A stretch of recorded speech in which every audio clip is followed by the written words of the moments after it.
Shalom, selamat pagi Bapak Ibu. Saudara-saudari yang terkasih di dalam Tuhan, ada sukacita hari ini.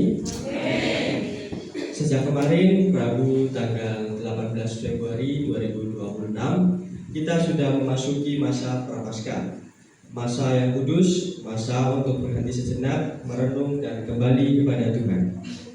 Prapaskah mengingatkan kita bahwa hidup ini bukan hanya tentang kesibukan dan rutinitas, tetapi tentang hati yang mau dibentuk, disucikan, diarahkan kembali kepada Allah. Ini adalah waktu untuk belajar merendahkan diri, mengakui kelemahan, dan membuka hati lagi bagi pembaharuan dari Tuhan. Kiranya di minggu-minggu Prapaskah ini kita tidak hanya akan menjalani ibadah sebagai kebiasaan, tetapi sungguh mengalami pertobatan, pemulihan, dan pertumbuhan iman. Mari kita siapkan hati masuk dalam hadirat Tuhan dengan kerinduan yang baru, sebab Tuhan rindu berbicara dan memulihkan setiap kita. Jemaat dimohon untuk bangkit berdiri. Marilah kita memulai ibadah kita saat ini dengan sebuah pengakuan. Pertolongan kita berasal dari Tuhan yang menjadikan langit dan bumi, yang kasih setianya tetap untuk selama-lamanya kepada seisi dunia ini. Kiranya kasih karunia dan damai sejahtera dari Allah, Bapa kita, dan dari Tuhan Yesus Kristus menyertai kita sekalian. Saudara, kita tidak dapat membalas kebaikan Tuhan yang begitu besar. Kita begitu kecil di hadapan Tuhan. Namun karena cintanya, Dia mengangkat kita. Marilah bersyukur seraya memuji dan menyembah Tuhan lewat satu pujian. Dengan apa akan kubalas?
Kini saatnya dengan penuh kesungguhan kita datang kepada Allah, mengaku dan menyesal serta memohon rahmat pengampunannya.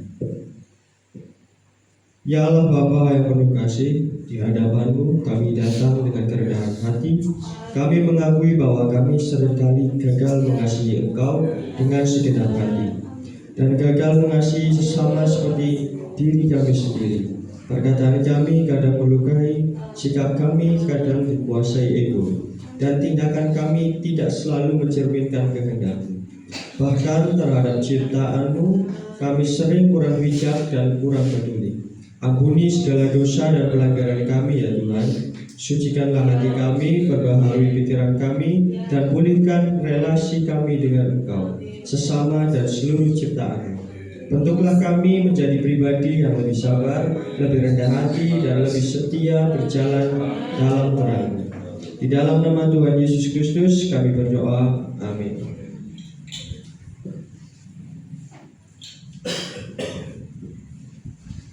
Saudara sekalian, sambut dan terimalah anugerah pengampunan dari Allah bagaimana diwartakan di dalam 1 Yohanes 3 ayat 23 sampai 24.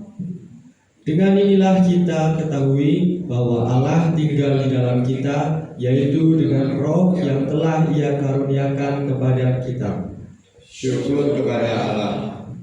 Sahabat Kristus yang terkasih, Tuhan berkenan mengampuni kita, dan mari kita sambut pengampunannya dengan berdamai dengan sesama, dengan berjabat tangan kepada kanan, kiri, depan, belakang kita, dan katakan, damai Kristus besertamu. Damai Kristus besertamu, damai Kristus besertamu.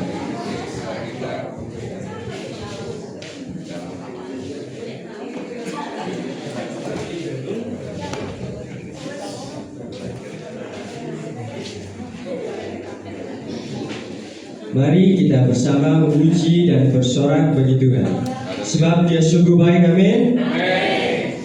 Mari kita nyanyikan, Dia sungguh baik.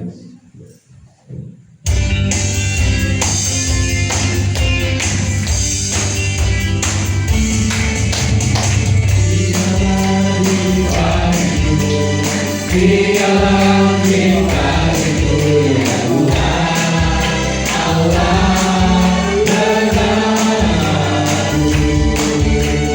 bersama kita akan hidupku dipulihkan ya Tuhan Allah bersamaku.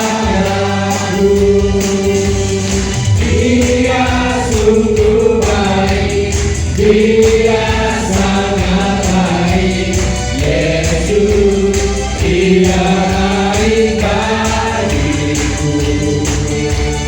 Dia sungguh baik, Dia sangat baik, Yesus, Dia baik bagiku.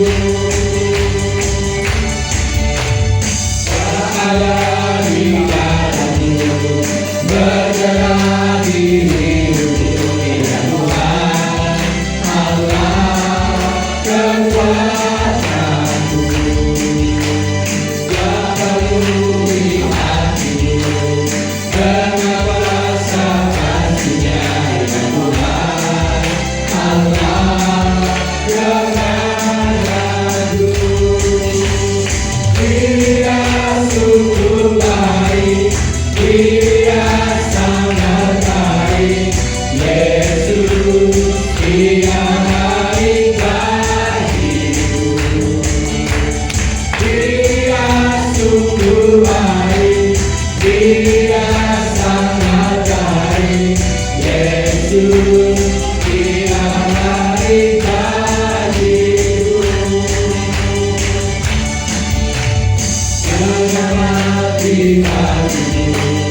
Dia baik bagiku ya Tuhan Allah bersamaku, bersama di dalam hidupku dipulihkan ya Tuhan Allah bersamaku. Dia sungguh baik,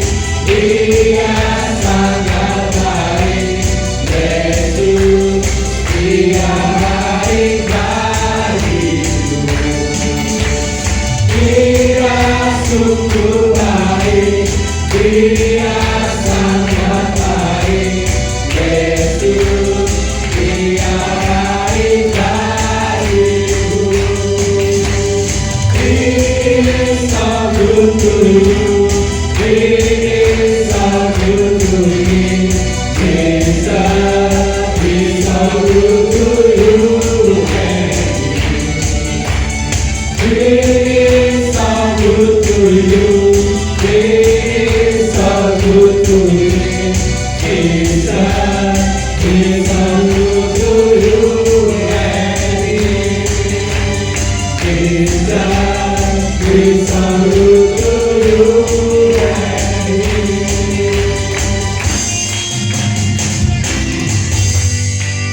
Saudara-saudari sekalian, ketika Tuhan bersama kita, segala godaan dan iblis bisa kita kalahkan, amin.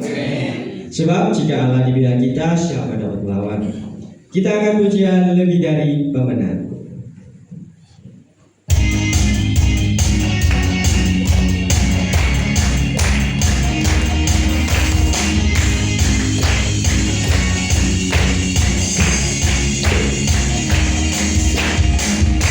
Lebih dari pemenang dan jalan kebenaran, bisa dikalahkan oleh kasih-Nya. Jika Allah di pihak kita, siapa dapat melawan? Kita lebih dari pemenang.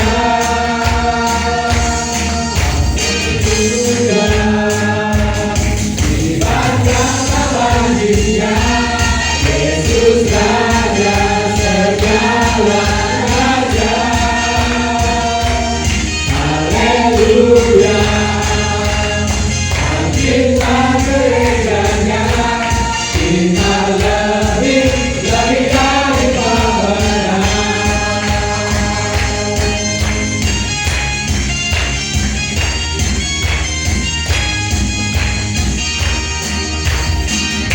Lebih dari pemenang dalam segala perkara,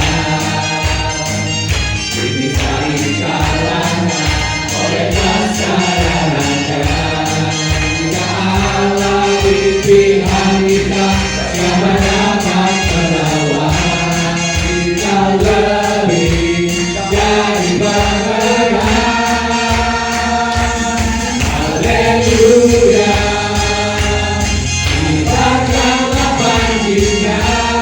Yesus Raja segala raja. Haleluya. Bangkitlah gerejanya, kita lebih dari pemenang. Haleluya. Dibakar panjinya, Yesus Raja segala raja. Haleluya.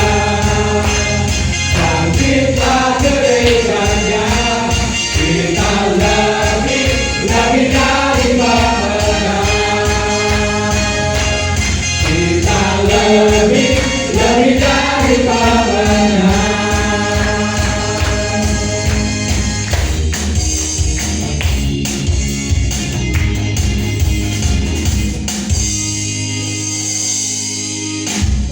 Bapak Ibu Saudari yang terkasih, tiba saatnya untuk kita bersama menerima kebenaran firman Tuhan. Kita siapkan hati dan diri kita menyambut firman Tuhan lewat sebuah pujian sejauh timur dari barat. Jemaat dipersilakan untuk duduk.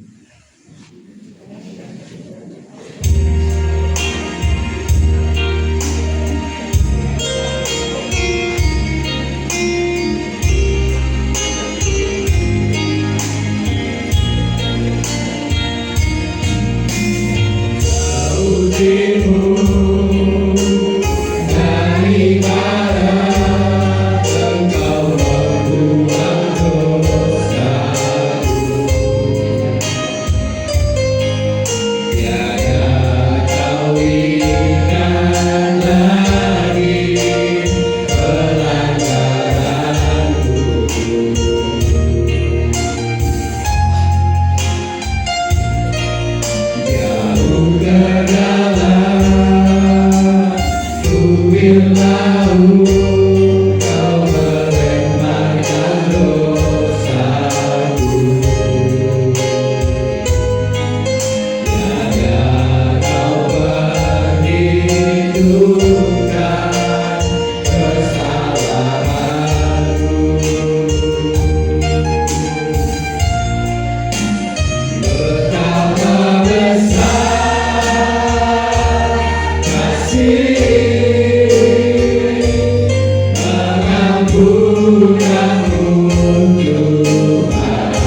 pujimu daripada Engkau membuang dosaku.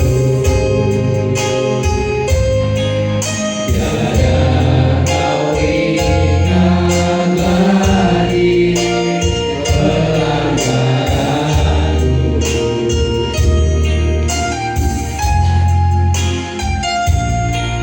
Jauh ke dalam bukit laut kau melemparkan dosaku. Tiada kau perhitungkan kesalahanku. Betapa besar kasih pengampunanmu Tuhan. Tak kau pandang hina hati yang hancur.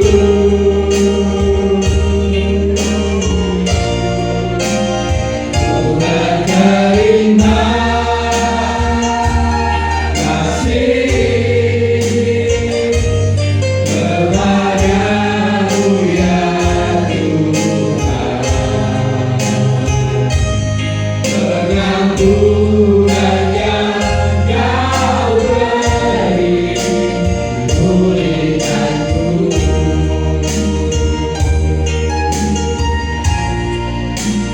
Betapa besar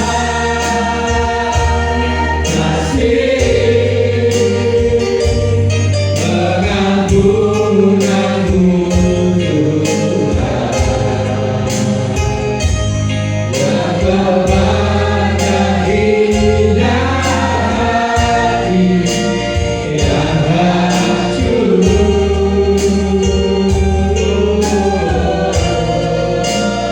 Tuhan terima kasih kepadamu ya Tuhan. Pengampunan yang kau beri pulihkanku.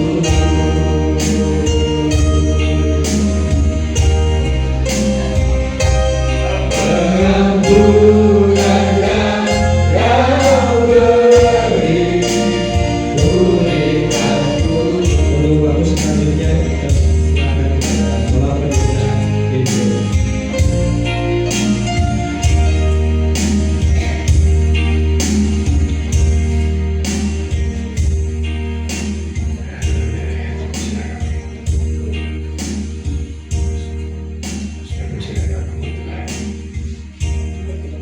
Saya undang jemaat Tuhan bagi berdiri.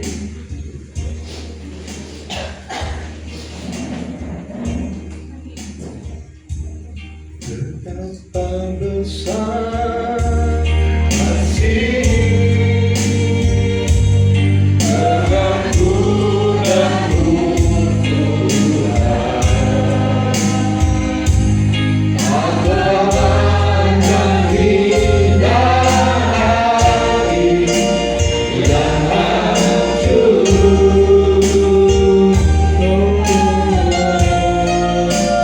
Tuhan terima kasih kepadamu ya Tuhan. Pengampunan yang kau beri pulihkanku. Pengampunan yang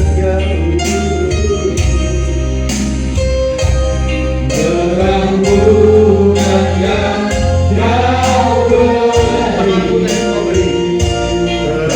Pengampunan yang kau beri. Pengampunan yang kau beri pulihkanku.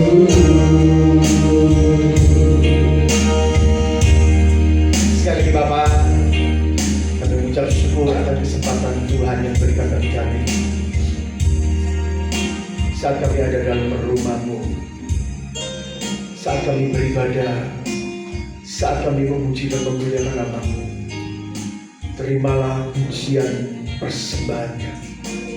Sehingga persembahan kami boleh berkenan di hadapan Tuhan. Bapa, kami sangat rindu ibadah ini bukan menjadi ibadah yang biasa, tetapi Kau mengisikan, Kau menguatkan, meneguhkan kami. Bahkan pandangan kami tentang Kristen terus menjadi remah di dalam hati kami. Sekali lagi Bapa, kami serahkan waktu ini sepenuhnya dalam tangan Tuhan. Pengurapan Allah yang Maha Tinggi mengurapi kami semua. Pada hamba-Mu yang tidak layak dan banyak Tuhan kekurangan ini, butuhkan hikmat yang daripada Tuhan, butuhkan pembukaan yang daripada Tuhan, supaya kami semua Tuhan, bahkan jemaat Tuhan yang hadir pada saat ini, ketika mendengarkan firman itu, mereka semua diberkati oleh Tuhan. Sekali lagi Bapak, kami serahkan pemberitaan firman pada pagi hari ini di dalam nama Tuhan Yesus Kristus. Tuhan kami berdoa. Haleluya. Amin. Puji Tuhan. Silakan dulu. Terima kasih PBS. Terima kasih kepada Bapak Gembala setempat yang telah memberikan kesempatan bagi saya untuk kita belajar bersama-sama akan kebenaran firman Tuhan. Tema pada perenungan kita pada saat ini yaitu tentang mensikapi penderitaan orang percaya. Mensikapi penderitaan orang percaya. Banyak kali kita memiliki suatu pandangan, memang pandangan itu sekali lagi tidak salah. Menjadi orang Kristen itu diberkati, betul? Jujur. Menjadi orang Kristen itu diberkati, menjadi orang Kristen itu mendapat keselamatan. Saya katakan ini tidak salah, benar. Tetapi ada satu sisi yang tidak boleh kita lupakan, bahwa menjadi orang Kristen itu ada satu yang tidak bisa lepas, yaitu yang namanya penderitaan. Kalau tadi WL menyebut kita sedang masuk pada masa prapaskah. Nah, ketika kita masuk masa prapaskah, memang kita diingatkan akan pengorbanan Tuhan, kematian Tuhan. Tetapi di dalam masa prapaskah ini, kita akan kembali diajar untuk mengerti bahwa di dalam Paskah ini terkandung di dalamnya ada yang namanya penderitaan. Setuju?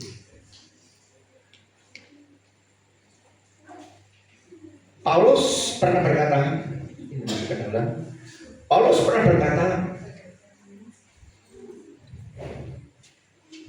Filipi 3, dapat dibuka saja daripada saya salah. Ini sebagai pendahuluan. Filipi 3. Paulus berkata bahwa semuanya itu yang dulu keuntungan bagiku sekarang menjadi satu kerugian, ya kan? Mulai ayat yang ke-8, nanti puncaknya pada ayat yang ke-10. Malahan segala sesuatu yang kuanggap rugi, atau 7 aja dulu. Tetapi apa yang dahulu merupakan keuntungan bagiku, sekarang kuanggap rugi karena Kristus. Malahan segala sesuatu kuanggap rugi karena pengenalan akan Kristus Yesus, Tuhanku, lebih mulia daripada semuanya. Oleh karena dialah aku telah melepaskan semuanya itu dan menganggapnya sampah, supaya aku memperoleh Kristus dan berada dalam Dia, bukan kebenaran sendiri karena mentaati hukum Taurat, melainkan dengan kebenaran karena kepercayaan kepada Kristus, yaitu kebenaran Allah yang anugerahkan berdasarkan kepercayaan. Yang ke-10, apa kerinduan daripada Paulus? Yang kukehendaki ialah mengenal Dia.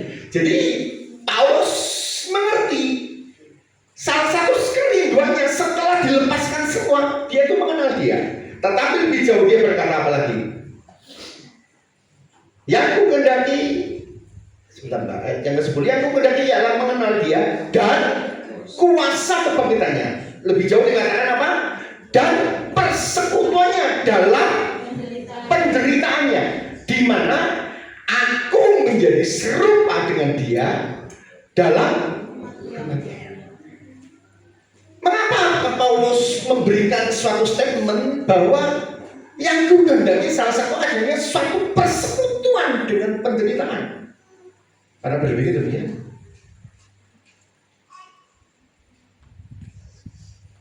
Karena Paulus mengerti di dalam pengikutan kepada Kristus, Paulus sangat tahu di dalam pengikutan kepada Kristus yang tidak bisa lepas yaitu yang namanya menderita untuk Tuhan. Sekali lagi, di dalam pengiringan kepada Yesus yang tidak bisa lepas yaitu yang pasti akan ada yang dinamanya adanya penderitaan. Makanya Paulus berkata adanya suatu persekutuan dengan penderitaan. Atau lebih jauh, dapat saya sempat merenungkan ketika saya ulang-ulang tadi pagi, saya sempat merenungkan adanya satu perdamaian dengan penderitaan. Mengapa?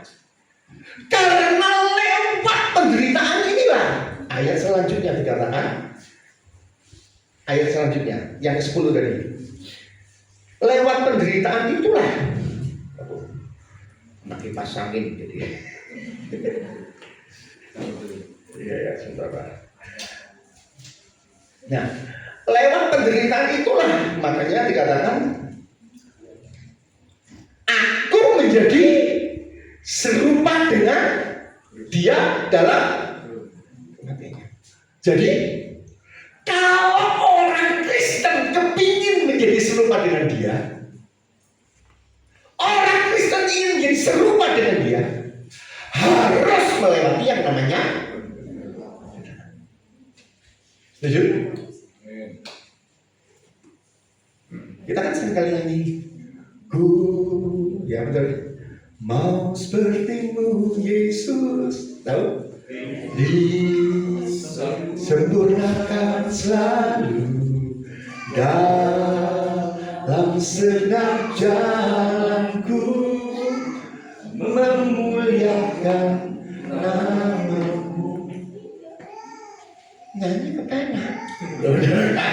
Aku ingin jadi serupa dengan Yesus untuk memancarkan kemuliaan. Tetapi ketika ditanya, Filipi ngomong harus bersekutu dengan penderitaan.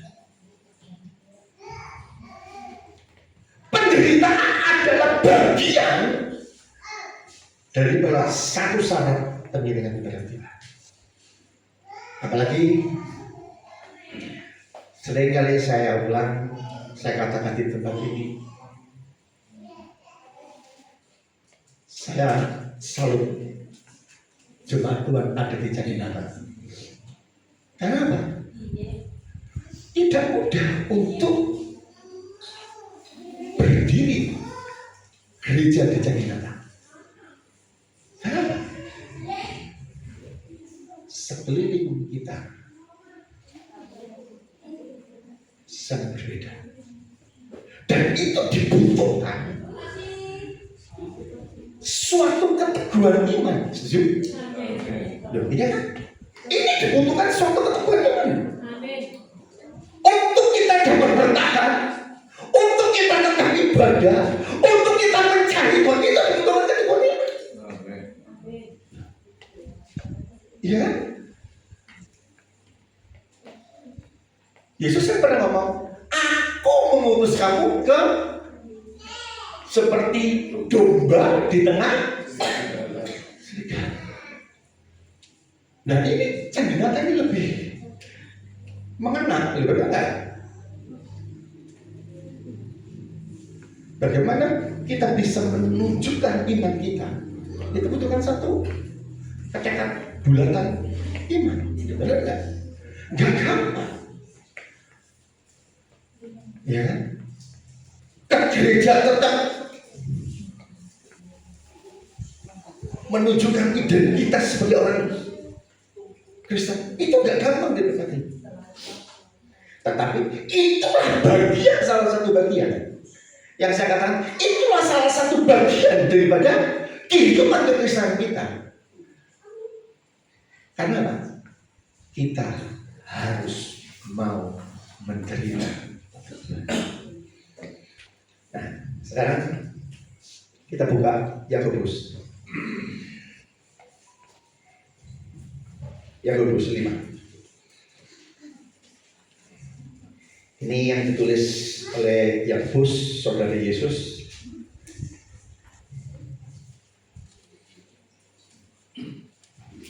Sebenarnya itu ayat sampai yang 11.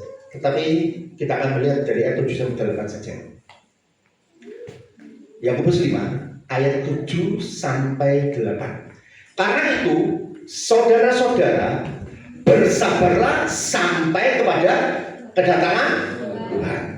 Sesungguhnya petani menantikan hasil yang berharga dari tanahnya, dan ia sabar sampai telah turun hujan musim gugur dan hujan musim semi. 8. Karena juga kamu juga harus bersabar dan meneguhkan hatimu, karena kedatangan Tuhan sudah dekat. Amin. Kalau kita lihat daripada historinya, sejarahnya, ini ditulis oleh Yakobus, saudara Yesus, sekitar tahun 40 sampai tahun 50 surat ini. Nah, surat ini sebenarnya ditujukan kepada pengikut-pengikut Yesus yang ada di Yerusalem, yang itu sudah mulai ada satu bermacam-macam. Nah, dan di dalam pengiringan kepada Yesus waktu itu, karena ini waktu sekitar tahun 40-60, pengajaran tentang Yesus ini masih merupakan suatu pengajaran yang baru dan masih belum bisa diterima. Ya. Nah, di dalam kesempatan waktu itu, orang-orang Kristen itu ditekan. Orang-orang Kristen itu waktu itu dimusuhi. Karena apa? Mereka menganggap pengajaran tentang Yesus itu sesuatu yang sesat. Mereka menganggap pengajaran tentang Yesus itu sesuatu yang asing. Dan mereka itu bahkan memusuhi, menekan. Makanya Yakobus sebagai saudara daripada Yesus menulis kepada jemaat Tuhan waktu itu yang ada di Yerusalem. Salah satunya ingin menekankan bahwa menjadi pengikut Kristus itu harus menderita.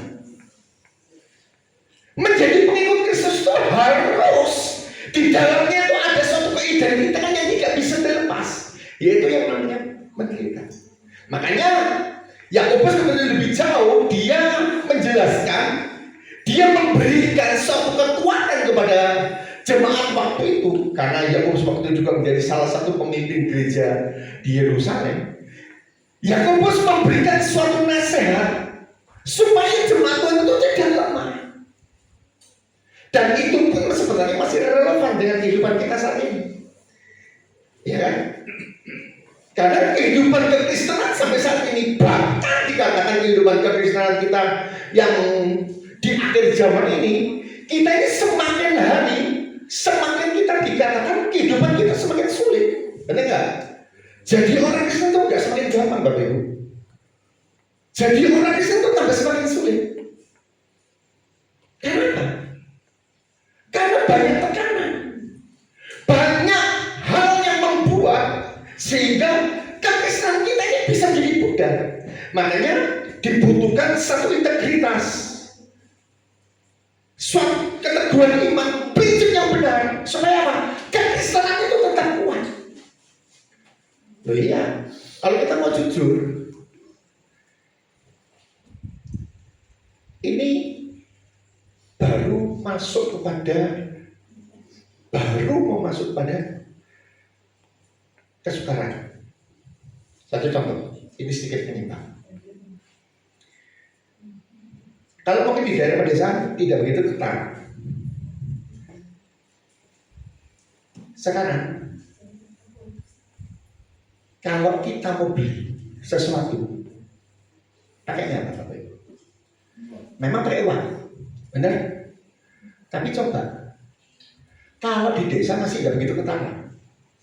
Tetapi ketika sudah mulai masuk ke kota, sekarang pakai apa? QRIS. Debit QRIS, betul? Dan mulai banyak online yang mengatakan tidak terima uang cash. Benar apa enggak? Itu kalau sudah masuk ke kota, taruhlah dulu, karena saya ini kan juga apa? Pedagang juga, saya juga orang di toko tempat saya berjualan. Itu sekarang, Purbalingga kan masih belum begitu, kota belum begitu gede. 40% tiap hari orang itu pakai QRIS. Dulu ada waktu mulanya kita ngomong apa? Aset. Tetapi tambah lambat laun, kita kan digiring ke situ. Benar nggak? Apalagi kalau sudah kita menginjak ke kota seperti Jakarta, bahkan ke luar negeri. Beritanya di sana, kalau di sana sudah tidak terlalu butuh yang namanya uang. Yang penting HP ada saldonya, bukan sekedar pegang HP, iya kan? HP tapi ada saldonya. Kalau pegang HP sih gampang. Ya. Yang masalahnya itu pegang HP ada saldonya supaya bisa belanja. Saya dulu tuh orang yang antipati pakai QRIS. Saya nggak mau, saya senangnya pokoknya uang cash. Tapi lama-lama Sistem. kita terbawa sistem. Ya. Apa bahayanya? Ketika QRIS muncul, dia akan memakai perbankan QRIS itu semua menjadi bagian yang wajib, dan dia akan mengendalikan. Dan orang kalau tidak pakai itu, orang sudah tidak bisa berjual. Pernah membayangkan berjual beli harus pakai QRIS? Orang yang tidak pakai QRIS tidak bisa berjual beli, dan itu menjadi salah satu alat oleh antikris untuk dipakai. Bahayanya apa? Kita tidak bisa makan. Dalam itu kan tidak bisa makan. Mau beli itu sulit. Ya benar ada itu. Dan itu dibutuhkan. Bagaimana kita? Nah sekarang ini kita tanpa sadar kita sudah mulai digiring situ. Ya, tapi ya mau apa lagi? Ya, dunia pun sedang dibawa kepada satu pemikiran. Loh, sekarang dulu Bapak Ibu lebih pusing mana? Bawa dompet atau bawa HP? Kalau zaman dulu kalau nggak bawa dompet pusing. Loh bener nggak? Maksudnya dompetnya ada duitnya. Kalau dompet ada duitnya sih nggak ada ceritanya ya. Iya kan? Ini karena apa? Kalau orang pergi itu dibiasakan itu bawa, nggak tahu 10.000 20.000 itu bawa duit, Bapak Ibu. Kenapa? Kalau ada berbocor, oh gimana? Loh ya kan? Ya. Makanya bagi saya sendiri itu saya sangat pusing. Saya kebagian duit, anak istri saya itu boleh ngambil. Pak, asal ngomong. Kenapa? Kalau nggak ngomong bahaya itu apa? Pas tahu ngambil mau pergi, saya tidak pernah ngontrol dompetku ada duit, saya tidak pernah ngontrol. Pokoknya dibawa saja. Ya, lu ya nih pas ada duit, lu pernah suatu kejadian uang tinggal 30.000, mau butuh beli sesuatu, bingung. Waduh, sekali lagi, untung ada HP. Iya kan? Untung ada HP. HP-nya ada aplikasi. Ada aplikasinya, loh. Dan ada duitnya juga. Ya, segitu Pak.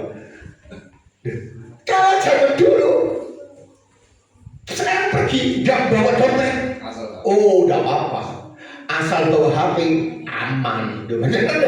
Kenapa? Kita mau apa-apa sekarang bisa. Tapi dengan HP juga, berapa banyak orang bisa menjadi jatuh? Setuju? Betul. Coba anak-anak sekarang, anak muda sekarang, jujur aja. Waktu belajar dan waktu pegang HP lebih banyak mana? Jujur. Jujur aja. Iya kan? Tidur aja sambil rehat. Nah, tidur aja sambil pegang HP, iya kan? Kamar mandi. Kamar mandi. Luar biasa, iya kan? Tapi itu realitas. Zaman dulu kalau bapak ibu makan, bapak ibu kalau ngajak makan anak-anaknya seneng kan? Sambil cerita, kalau tidur. Sekarang makannya sama, Ambil pegang HP. pegang. Terus ngobrol. Betul kan? Mindset kita ini sudah mulai diubah. Dan tahukah bahwa itu adalah salah satu cara untuk sebenarnya iman ini menjadi mundur. Memang bukan pegang HP itu sesuatu yang penting. Saya tidak ngomong HP nggak perlu, sangat perlu. Zaman dulu anak sekolah dilarang bawa HP, setuju ngomong itu? Zaman sekarang harus HP.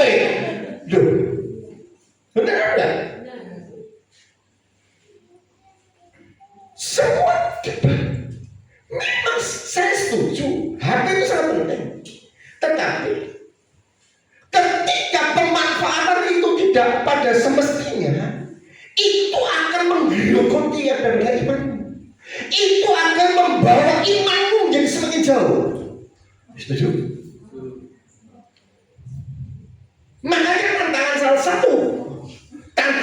salah satu kekristenan, bagaimana kita dapat menguasai diri dengan apa yang ada dalam HP, terutama yang bicara negatif. Iya kan? Bagaimana keinginan mata kita harus bisa kendalikan. Dan yang perempuan anak muda, bagaimana mengendalikan Shopee, Tokopedia. Loh, betul ada? Terus liburan.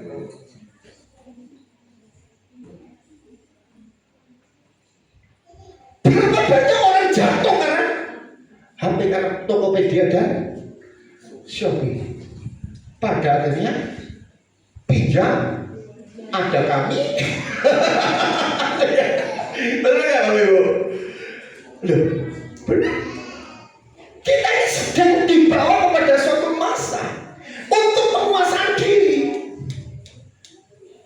Karena salah satu musuh saat ini, salah satu musuh yang sangat musuh, kalau kita tidak bisa mengendalikan teknologi secara benar, imanmu itu akan menjadi ya. Jadi bukan hanya masalah dibully, bukan hanya masalah ketika kita diliwat, memang benar masih ada. Tekanan-tekanan demikian itu masih ada. Tetapi lebih jauh, kita pun sedang dibawa kepada tekanan apa? suatu teknologi. Kalau kita tidak bisa menguasai, maka imanmu akan menjadi. Oleh sebab itu, apa nasihat daripada Paulus? Paulus memberikan suatu nasihat, dua nasihat ketika penderitaan orang Kristen dengan keadaan era zaman sekarang. Yang pertama, Paulus memberikan nasihat yang pertama, orang Kristen itu harus yang namanya bersabar. Ayat yang ke-7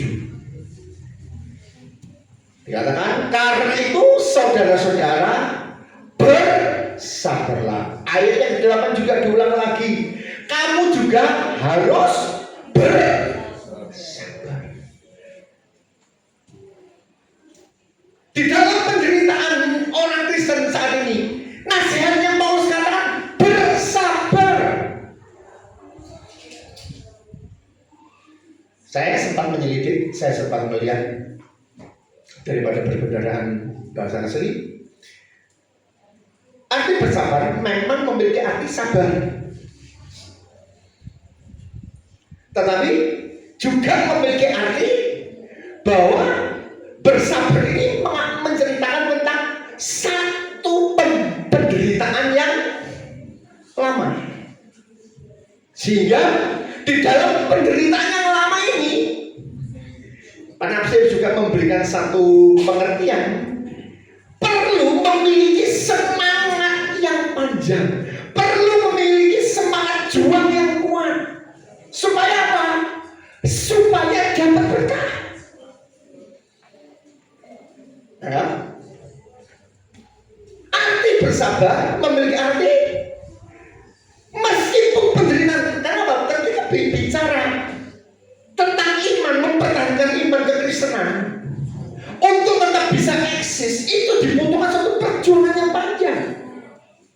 Benar nggak? Itu dibutuhkan satu pergumulan yang panjang. Gak cuma sehari langsung menang, 2 hari langsung menang, tidak. Tetapi dibutuhkan kekuatan yang terus menerus. Mungkin ketika engkau jatuh, engkau diajak untuk bangkit lagi. Mungkin minggu depan engkau jatuh, engkau harus bangkit lagi. Kenapa? Semangat juang yang demikian yang harus dimiliki oleh orang yang ada di dalam Tuhan. Makanya pemazmur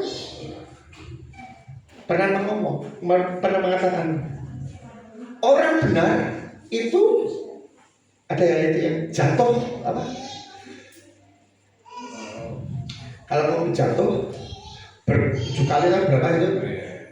Mazmur, ya. Tetapi dikatakan harus bangkit. Ya. Jangan kalah.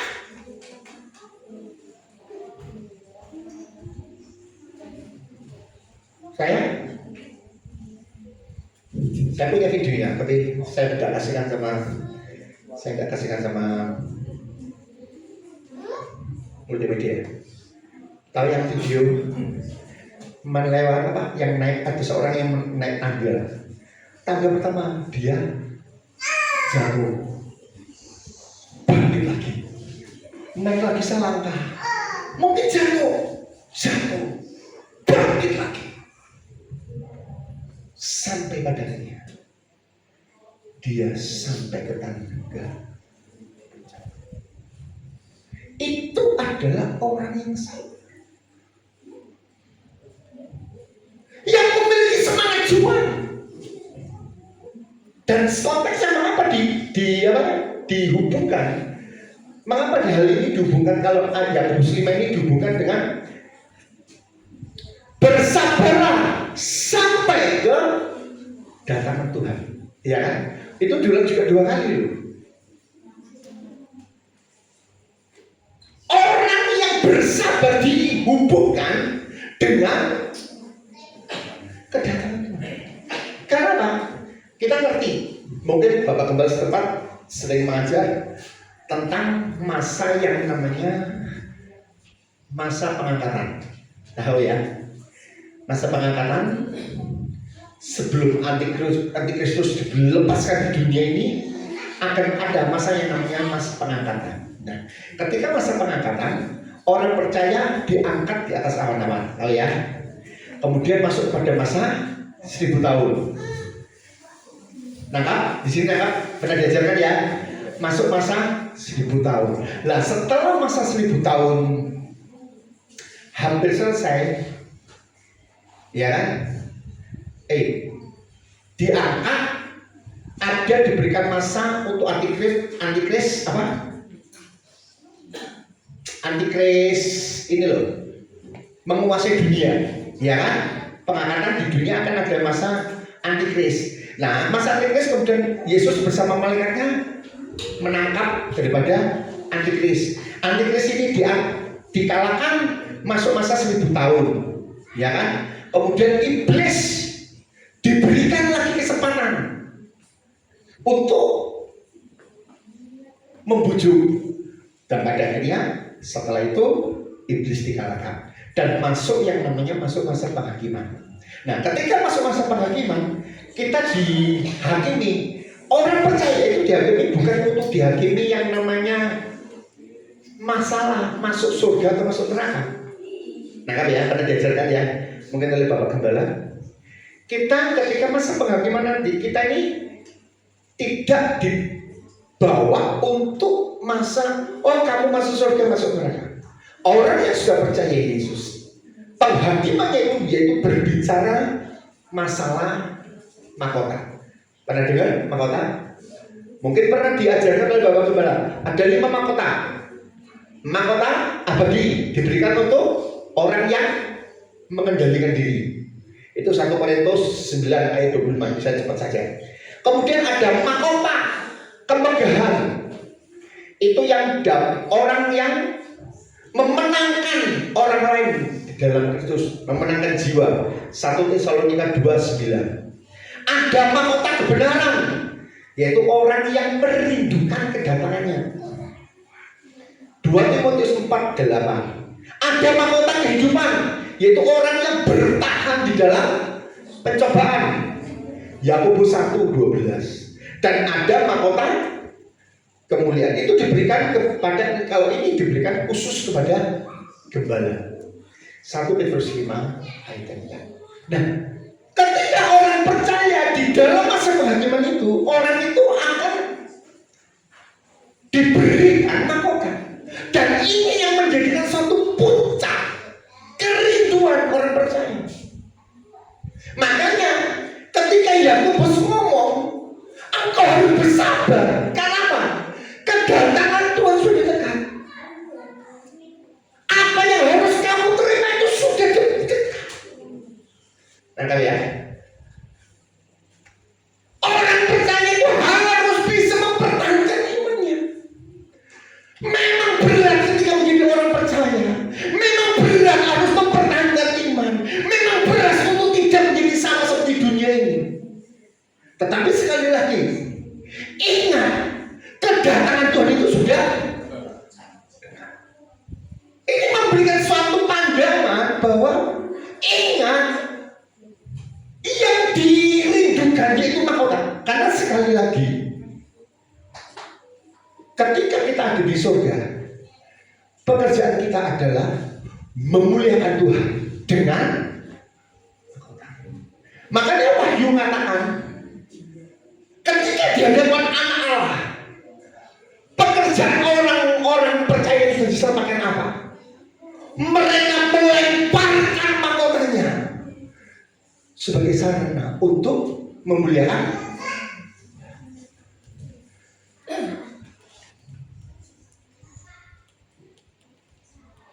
Bisa nggak orang masuk surga dengan kepala gundul? Pertanyaannya. Nah kan, masuk surga dengan kepala gundul. Masuk surga, tetapi tidak ada mahkotanya. Bisa juga orang masuk ke surga dengan membawa 2 atau 3 mahkota. Tetapi ada juga orang yang masuk surga dengan membawa banyak mahkota. Dan apa bedanya? Kapasitas orang yang masuk surga dengan mahkota yang lebih banyak, orang itu akan lebih untuk bisa memuliakan. Karena di surga nanti pekerjaan kita ini tidak lain adalah memuliakan Tuhan dengan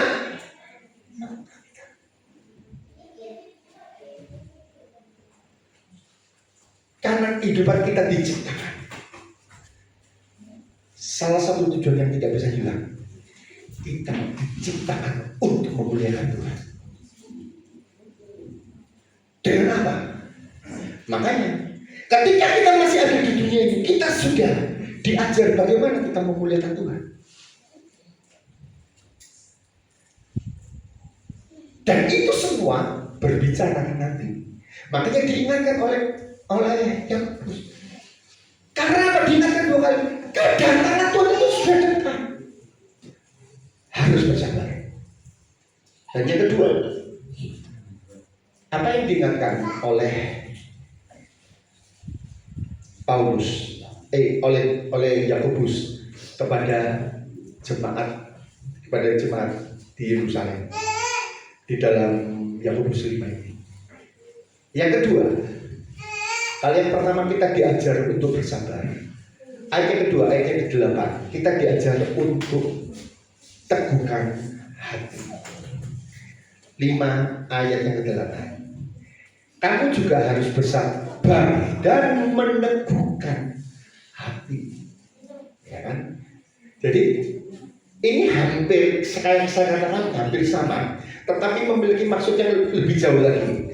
Karena ketika berbicara masalah meneguhkan hati, ini bicara memang untuk memperkuat, ya, atau untuk diperbaiki supaya menjadi kuat. Makanya saya sempat juga sempat melihat dari tafsiran bahasa lain, itu juga memiliki arti, juga bisa meneguhkan hati ini memiliki dibangun. Apa yang sudah mau runtuh ini dibangun, dikuatkan, diperteguh, dikuatkan supaya tetap kokoh. Bahkan penafsir lain ada yang mengatakan berdiri secara konstan. Konstan itu berarti seimbang, tidak goyah. Ini memiliki maksud apa? Orang yang teguh hatinya meskipun digoncang kiri kanan, orang itu tetap kuat.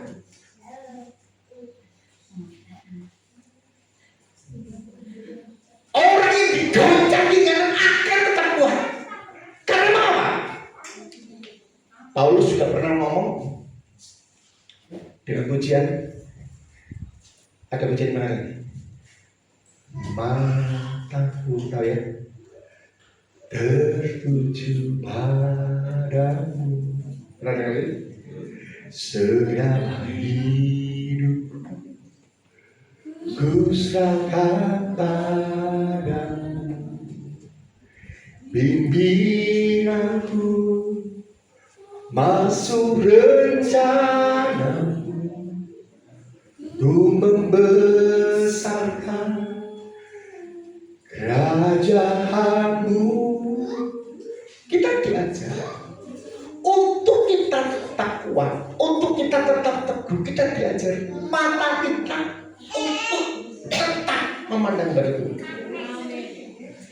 Makanya penulis Ibrani 12, kalau kita lihat dalam Ibrani 12 ayat yang 2, marilah kita melakukan dengan mata yang tertuju kepada Yesus. Kenapa? Karena Yesus itulah yang akan memimpin kita di dalam iman dan membawa iman kita kepada kesempurnaan, yang dengan mengabaikan kehinaan tekun memikul salib, ganti sukacita yang disediakan bagi dia yang sekarang duduk di sebelah kanan Allah. Jadi dengan mata kita tertuju pada Yesus, sebenarnya kita diajar apa? Yesus itu yang akan memimpin. Yesus itu akan membawa kita, memberikan kekuatan kepada kita untuk kita tidak kalah.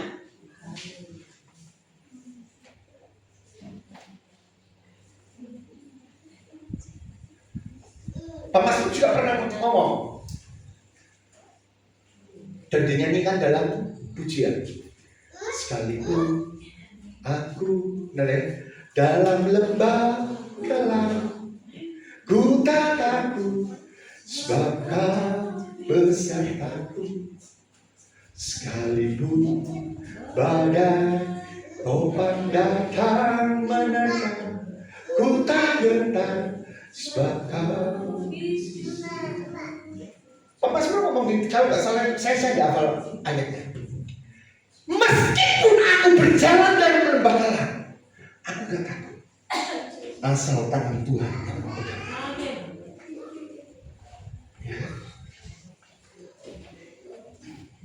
Sebab apa? Mazmur 23. Gada dan tongkat itu yang akan menghibur. Jadi Bapak Ibu, dengan mata yang tertuju kepada Yesus, maka dikatakan Yesus itu akan memimpin kita. Yesus itu akan membawa iman kita. Yesus itu akan memberikan kepada iman kita. Sehingga apa? Ayat yang ke-12 tadi, kita mengabaikan kehinaan, tekun memikul salib dengan ganti sukacita. Meskipun penderitaan itu ada, meskipun penderitaan itu kita lewati, meskipun penderitaan itu kita ada di depan kita dan kita hadapi, tetapi Yesus tetap ingatkan dan kuatkan. Ingat bahwa ada duka cita diganti dengan kembali kepada yang tadi. Ingat, aku sudah menyediakan mahkota. Oleh sebab itu, tetap bertahan, tetap kuat, dan serta baru kita diberikan suatu contoh lebih jauh. Contohnya itu ada dua. Seperti seorang petani, dan seperti dikatakan di situ, seperti air. Ya, coba saya sempat tadi juga sempat baca sebentar lagi. Saya juga tertarik coba. Kalau petani kita tahu bahwa petani pada mulanya tidak senang ketika menanam sakit, pada panasnya terik, ya kan? Tetapi petani tahu semua yang ku alami, yang ku jalani dengan panasnya terik, dengan pembajak, dengan matun, kalau bahasa Jawanya orang sini petani kan ada istilah matun, ya kan? Itu semua dijalani. Tetapi 3 bulan kemudian, kalau petaninya itu petani padi, karena petani padi kan 3 bulan, ya kan? Apa dikatakan? Senang menuai daripada hasil tadi. Kalau petani kacang, berarti berapa lama? Ada yang petani kacang? 3 bulan juga. Biasanya 85 hari, tidak sampai 3 bulan. Kalau 3 bulan itu biasanya sudah apa? Sudah banyak yang tertinggal di mati. Saya tahu kenapa. Saya bakul kacang. Jadi tahu, Ibu. Ya, jadi ngerti juga. Nah, yang kedua yang dikatakan di sini di samping petani kita tahu dijelaskan lebih jauh yaitu tentang Ayub. Tetapi saya tertarik ketika pernyataan daripada Yakobus ini. Coba saya tadi sempat bacakan, sempat saya renungkan juga tadi pagi. Ayat yang ke sebentar.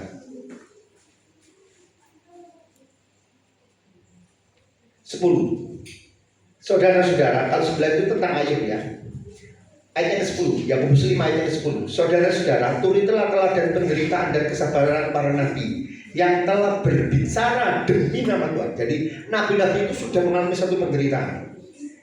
Ayat ke-11, sesungguhnya ini pengakuan daripada Yakobus selaku rasul yang diilhami oleh Roh Kudus. Dia mengatakan demikian, sesungguhnya kami menyebut mereka apa itu? Berbahagia. Jadi orang yang menderita untuk Tuhan, Yakobus menyebut mereka berbahagia. Karena apa? Mereka telah bertekun dan kamu mendengar ketekunan tentang. Jadi orang yang bertekun, yang teguh, yang sabar kepada imannya,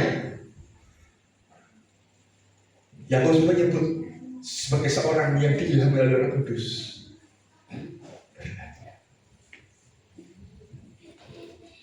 Oleh sebab itu Bapak Ibu, jangan lemah. Sekeliling kita boleh menunjukkan keadaan yang tidak mengenakan. Timotius mengatakan, hari ini adalah hari yang sukar.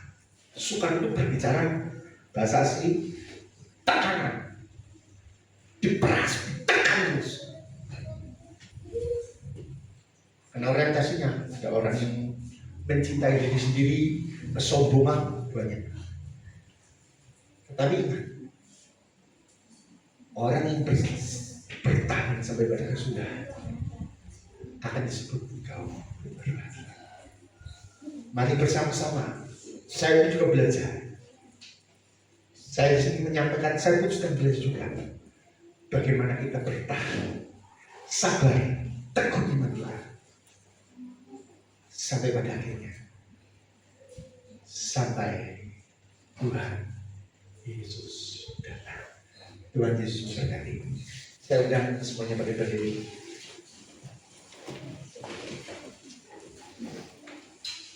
Kita nyanyi, ku mau sepertimu Yesus, say kalau salah.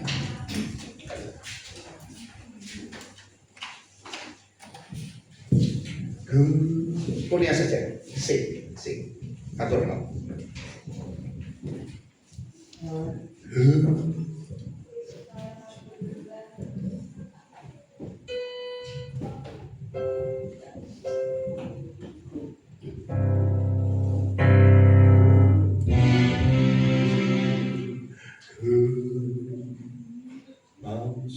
Atau D, tinggal D.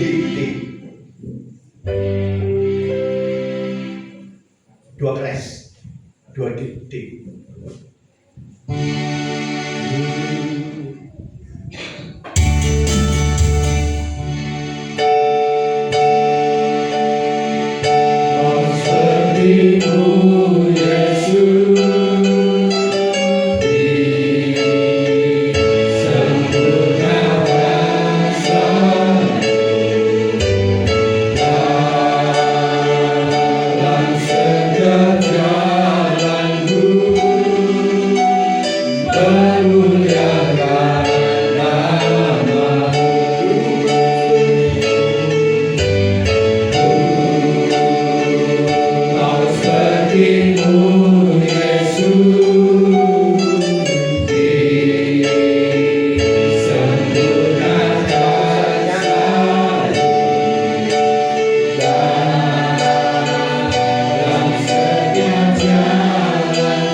Menurut pengakuan iman rasuli yang akan bersama kita nyanyikan.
Rela memberi dengan suka hati menjadi bukti rasa syukur kita atas kasih dan pemeliharaan Kristus.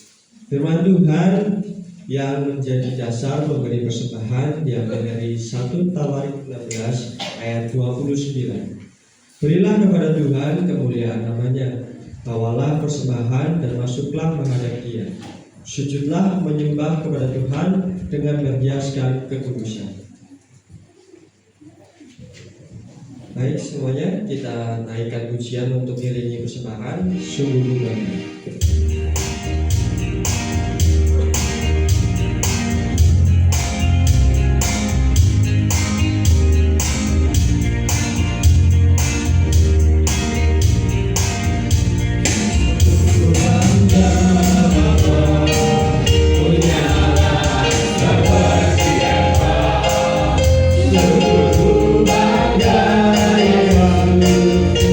Atas segala pengorbananmu.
tangan-tangan yang telah memberi. Amin. Karena Tuhan kembalikan berlipat Amin. sesuai dengan janji. Terima kasih Tuhan, kami telah memberikan persembahan dengan hati yang sudah kita beri dalam nama Tuhan Yesus Kristus. Selamat kami sudah berdoa. Haleluya. Amin. Terima kasih. Mari saya akan bacakan untuk informasi, silakan. Ibadah rumah tangga minggu depan akan diinfokan di grup. Pelayan ibadah perjamuan kudus Minggu 1 Maret 2026 pukul 8 pagi. WL-nya Saudari Rahel Mariana, singernya Saudari Jesi dan Saudari Kipa. Asyar Bapak Ibu Sabtono, LCD-nya Asael. Selanjutnya kita akan mendengarkan doa syafaat dan doa berkat.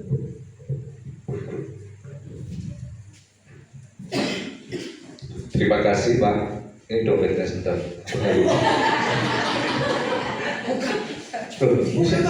Siapa nih? Oh, ya. Saya dompet. Mata saya tertuju kepada dompet. Ada dompet di sini, dompetnya. Wah. Terima kasih untuk pelayanan firman dari Bapak Hendro Gunawan. Tuhan berkati Pak. Mari kita mensikapi penderitaan kita dengan bersabar dan meneguhkan hati kita. Amin ya. Sabarlah, memang orang Kristen itu mau tidak mau, suka tidak suka, harus siap dan rela menderita. Siap dan rela menderita. Karena itu harga yang harus kita bayar sebagai pengikut Kristus. Surga sudah pasti. Amin. Amin. Surga sudah pasti. Mahkota dan juga pahala diusahakan.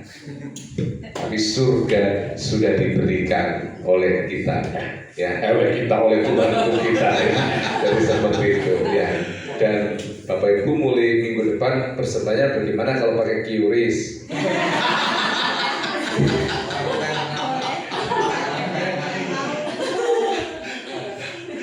Nah, karena kan namanya sistem, kita akan dibawa ke sana pakai QRIS, ya. Tapi kalau QRIS itu menghilangkan yang Rp2.000, karena QRIS itu pasti 10.000 kan atas. Supaya juga tahu QRIS itu berapa minimalnya. Itu di kota ya monggo lah sudah QRIS, tapi kalau mau 2.000 tidak bisa pakai QRIS. Nah saudara, jadi kita masih biasa lah Bapak Ibu, masih pakai sistem manual aja dulu.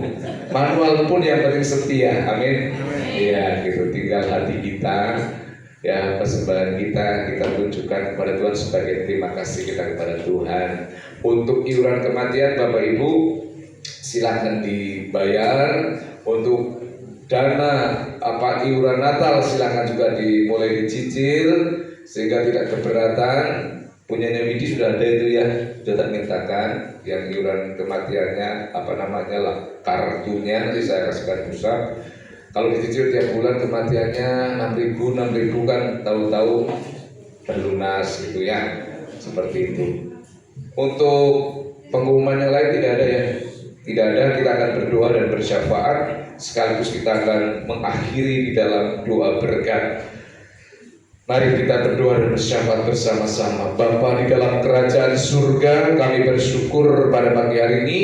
Kami akan berdoa untuk pemimpin bangsa kami, supaya para pemimpin bangsa kami mulai dari presiden, wakil presiden, para menteri, para gubernur, para wali kota, sampai bupati, camat, lurah, RT RW, mereka semua yang ditunjuk oleh Tuhan menjadi pemimpin, diberikan oleh Tuhan hati yang baik, hati yang mengayomi, hati yang melayani, hati yang sungguh-sungguh takut akan Tuhan.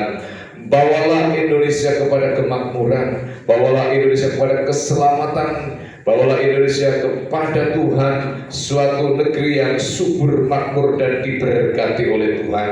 Berikan kerendahan hati kepada para pemimpin kami agar mereka juga memimpin dengan adil, dengan benar, dan seluruh pemimpin kami mereka betul-betul mensejahterakan kesejahteraan rakyat, memikirkan juga bagaimana masyarakat Indonesia semakin baik dan semakin sejahtera. Biarlah Tuhan Engkau memberkati juga untuk kabupaten kami Purbalingga.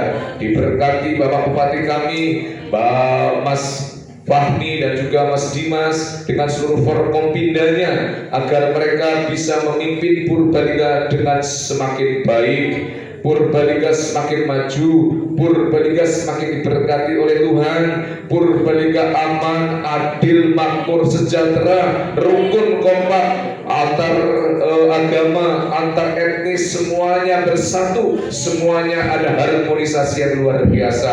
Biarlah kesejahteraan kota Purbalingga ini kami bawa pelan Tuhan, supaya Tuhan mensejahterakan kota kami Purbalingga. Terima kasih, mampukan Bapak Wahmi, mampukan Bapak Dimas untuk memimpin kota Purbalingga. Kami juga berdoa Tuhan untuk umat-umat muslim yang sedang menjalankan ibadah puasa.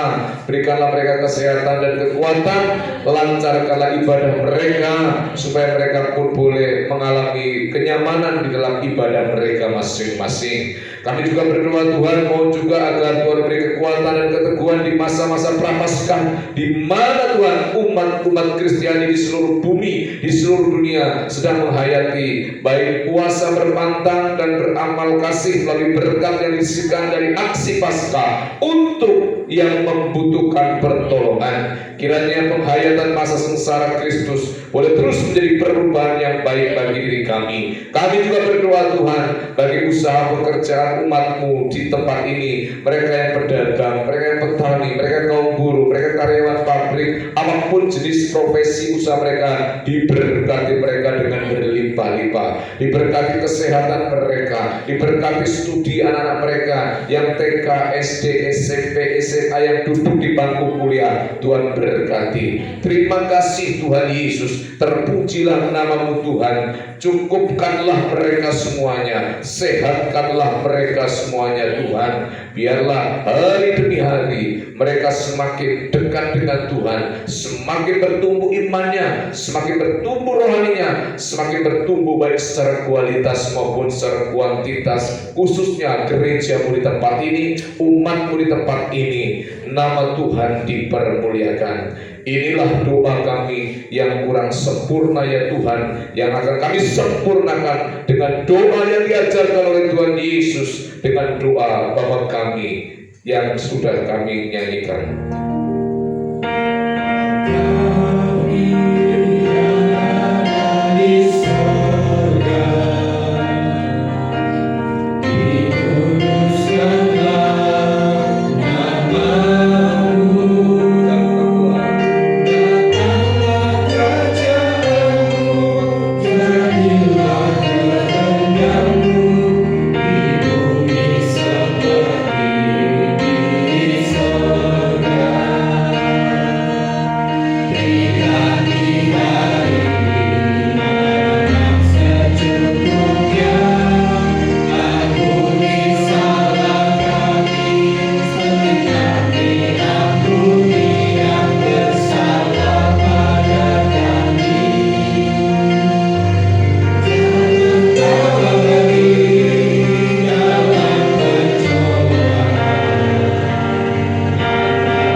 Diundang untuk bangkit berdiri.